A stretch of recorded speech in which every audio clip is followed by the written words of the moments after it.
మన సంస్కృత సాహిత్యంలో పంచమహాకావ్యాలకు ఉన్నటువంటి వైశిష్ట్యం ఏంటి? అమ్మ, సంస్కృత భాషే దేవభాష.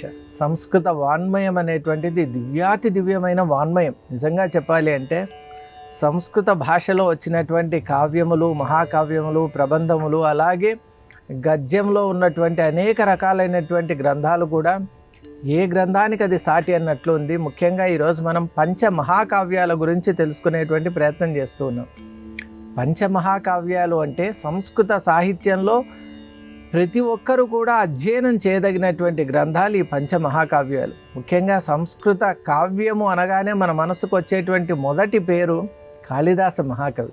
ఎందుకంటే సాక్షాత్తు కాళీమాత వరప్రసాది అయినటువంటి అక్షర సంపన్నుడు కాళిదాసు, మహాయోగి కూడా. కాబట్టి ఆయన రచించినటువంటి, మనకు ప్రసాదించినటువంటి రఘువంశము, అలాగే కుమార సంభవం, ఈ పంచమహాకావ్యాల్లో ప్రధానంగా మనం చెప్తాం.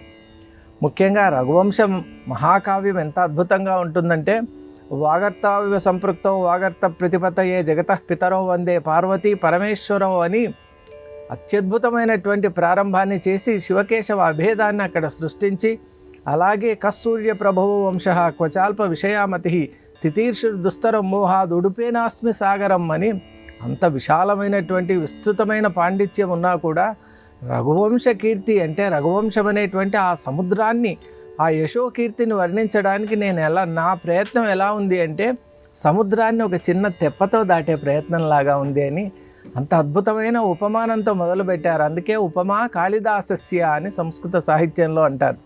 అలాగే రఘువంశ మహారాజుల వర్ణన కూడా చేస్తూ త్యాగాయ సంవృతార్థాయ సత్యాయ మితభాషినే, అలాగే యశసే విజిగీషాయ ప్రజాయ గృహమేదినే అనేటువంటి రీతిలో వారందరూ రఘువంశ రాజులు ఉన్నారని కాళిదాస మహాకవి చెప్పారు. అలాగే కుమార సంభవం అనేటువంటి మహాకావ్యంలో కూడా కుమారుడు అంటే కార్తికేయుడు, సుబ్రహ్మణ్య స్వామి వారి యొక్క ఆవిర్భావం, జననం, ఆ దివ్య లీలా వైభవాన్ని కూడా వర్ణించారు. ఆ గ్రంథం ప్రారంభంలోనే మనకు హిమాలయ పర్వతం యొక్క వైభవాన్ని కూడా చెబుతూ ఆ కాళిదాస మహాకవి అస్తి ఉత్తరస్యాంతు దిశి దేవతాత్మ హిమాలయో నామ నగాదిరాజ అని వారు చెప్పారు. మరి అటువంటి అద్భుతమైన శబ్ద ప్రయోగాలన్నింటినీ కూడా మనం కాళిదాస యొక్క మహాకావ్యాల్లో మనం చూసాం. అలాగే భారవి రచించినటువంటి కిరాతార్జునీయం అనే గ్రంథం, కిరాతుడు అంటే ఇక్కడ పరమశివుడు కిరాత రూపంలో వచ్చి అర్జునునికి పాశుపతం అటువంటి దివ్యమైన అస్త్రాలని, ధనస్సును ఇచ్చినటువంటి ఒక దివ్య సందేశం. ఆ సందర్భం, సన్నివేశం ఎంత హృదయంగా ఉంటుందంటే కిరాత రూపంలో వచ్చి ధర్మపక్షాన ఉన్నటువంటి అర్జునునికి పాశుపతాన్ని ప్రసాదించిన ఆ మహాదేవుని యొక్క కృపను మనం ఏమని వర్ణించగలం? అలాంటి దివ్య కావ్యం కిరాతుడు యొక్క కిరాత అర్జునీయంగా మనకు భారవి అందించాడు. అలాగే మాఘ మహాకవి ఇచ్చినటువంటి శిశుపాల వధ అంటే ఏదైతే అధర్మం, ఒక అధర్మానికి ఒడిగట్టుతూ ఉన్నటువంటి శిశుపాలునికి ఎటువంటి దండన లభించింది, అలాగే అధర్మాన్ని భగవంతుడు ఏ విధంగా అణిచాడనేటువంటి సందర్భాన్ని మనకు గుర్తు చేస్తూ శ్రీకృష్ణుని యొక్క వైభవాన్ని అక్కడ మనకు ప్రస్ఫుటింపజేసినటువంటి వారు మనకు మాఘ మహాకవి. అలాగే మనకు నైషధ చరితం అనే ఒక అద్భుతమైన మహాకావ్యం ఉంది. అసలు నలమహారాజు యొక్క పేరు తలుచుకుంటేనే కలిదోషం కూడా పోతుంది అని చెప్తారు. అటువంటి నల మహారాజు యొక్క వైభవాన్నంతా వర్ణించి ఆ ధర్మఖ్యాతిని కూడా తెలియజేసేటువంటి మహాకావ్యం శ్రీహర్షకృతమైనటువంటిది.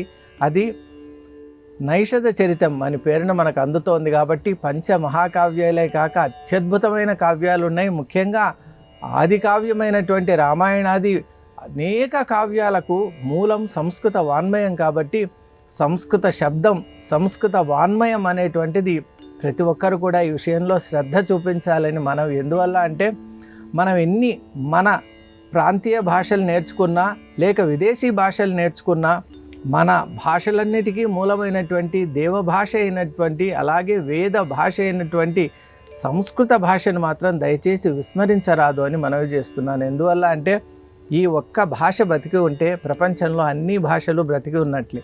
కాబట్టి ఈ అద్భుత వాన్మయాన్ని అందరూ కూడా, ప్రతి ఒక్కరు కూడా పరిచయం చేసుకోవాలి, అధ్యయనం చేయాలి అని మరీ కోరుతూ ఉన్నాను.